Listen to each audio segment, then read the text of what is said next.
उत्सव को मनाने के निमित्त यहाँ पर एकत्र हुए हैं। माँ सरस्वती के प्रांगण में विराजे मेरे साथी आचार्यगण और इस विद्या मंदिर की शोभा बनाने वाले मेरे प्यारे भैया बहनों, जैसा कि आप सब जानते हैं, और विश्व के अंदर ऐसा कोई देश नहीं जिसको त्योहारों का देश कहा जाता है। एकमात्र भारत ही एक ऐसा देश है जिसको उपमा दी गई, यानी उपाधि दी गई है कि यह विश्व के अंदर भारत ही एक ऐसा देश है जिसको त्योहारों का देश के नाम से संबोधित किया जाता है।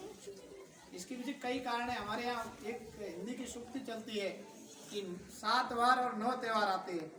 ये ऐसा इसलिए है कि हमारे प्रतिदिन आप कैलेंडर उठा के देखेंगे तो आज, कल, परसों, यानी हर दिन आने वाला अपने आप में एक पवित्र दिन होता है। और इस दिन कोई न कोई त्यौहार, महापुरुषों की जयंतियाँ, उत्सव, मेले, कोई लोक देवता का मेला होगा, बरसी होगी, उसकी जन्म जयंती होगी या पुण्यतिथि होगी, कोई न कोई त्यौहार आता ही रहता है। इसलिए हमारे देश को त्योहारों का देश कहा जाता है। अब जैसा कि मेरे से पहले काफ़ी जो वक्ता बोले भैया बहन, उन्होंने काफ़ी अच्छा बताने का प्रयास किया है। संकोच नहीं करना, निसंकोच भाव से आगे आकर हम बोलते तो बहुत अच्छा बताते। कई भैया मैंने बहुत शानदार बोला है और जिन्होंने कम बोला है वो भी आगे प्रयास करेंगे तो अच्छा बोल पाएंगे। तो मकर संक्रांति के बारे में एक कारण है कि सूर्य है वो धनु राशि से निकलकर मकर राशि में प्रवेश करता है। अब इसमें आपने तर्क दिया कि 14 या 15 जनवरी को मनाया जाता है। ऐसा शास्त्रों में कहीं उल्लेखित नहीं है कि 14 या 15 जनवरी को। आपको याद होगा जब 1863 में स्वामी विवेकानंद जी का जन्म हुआ, उस दिन 12 जनवरी थी और स्वामी विवेकानंद जी के जन्म के दिन मकर संक्रांति का त्यौहार था। यानी 1863 में मकर संक्रांति का त्यौहार 12 जनवरी को मनाया गया। जैसे जैसे सूर्य की गति में परिवर्तन आता रहता है, इसकी कोई 14 या 15 ऐसे फिक्स नहीं है। सूर्य की गति है 4 साल बाद, हर 4 वर्ष बाद 15 जनवरी को मनाया जाता है। इसलिए सूर्य की गति के आधारित ये त्यौहार है।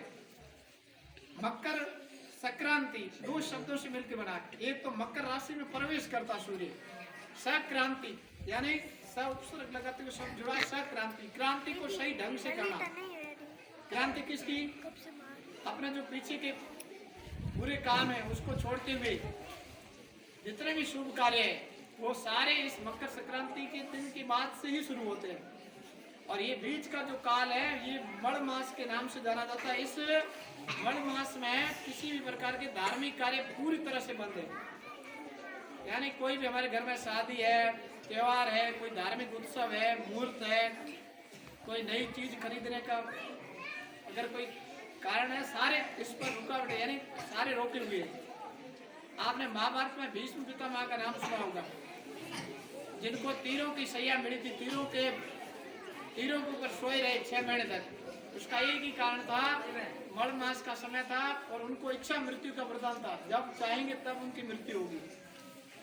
जब अर्जुन ने उनको तीरों से पूरा शरीर को छेदन करके सुला दिया धरती पर उनको वरदान था कि जब उनकी खुद की इच्छा होगी तब उनकी मृत्यु होगी। इसलिए वो सोए रहे क्योंकि अशुभ समय चल रहा था।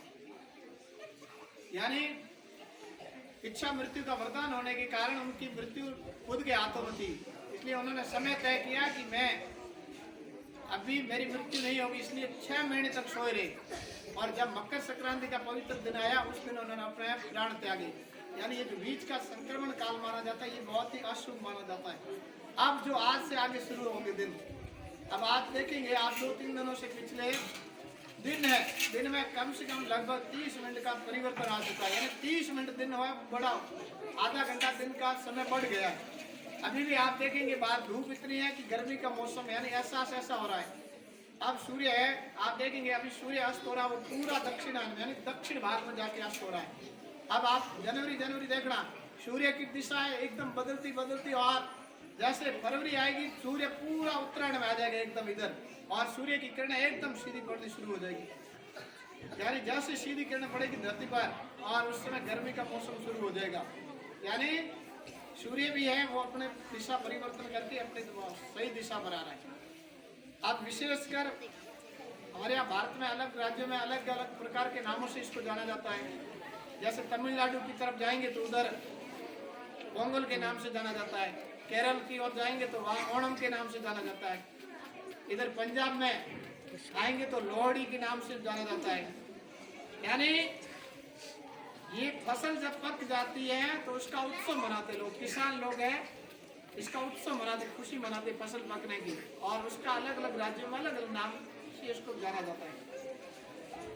अब त्योहार है तो इसके पीछे उत्साह भी होगा, और बिना खाए पिए तो कुछ मन लगता नहीं है। क्यों? अभी आपको भाषण ही दें और कुछ खिलाए पिलाए नहीं तो फिर जचेगा नहीं ना। इसलिए त्योहारों पर हमारे यहाँ मीठे पकवान बनाने का, व्यंजन बनाने का, हर त्योहार के पूरे कोई ऐसा त्योहार नहीं जो फीका है। यहाँ तक कि आखाती जाती वहाँ पर बाजरे का खींच बनाते हैं हमारे यहाँ मारवाड़ में। तो ये बहुत बड़ी परंपराओं में से एक है। यहाँ तिल के और गुड़ के लड्डू बनाते हैं। देखो तिल क्या होते हैं? बिखरे हुए। क्या होते हैं? और आप उसके अंदर गुड़ डालोगे तो क्या हो जाएंगे? तिल आपस में क्या हो जाएंगे? चिपक जाएंगे। फिर आप उसको दांतों से तोड़ोगे तो भी नहीं टूटेगा। क्या टूटेगा? क्या दांत? क्या टूटेगा?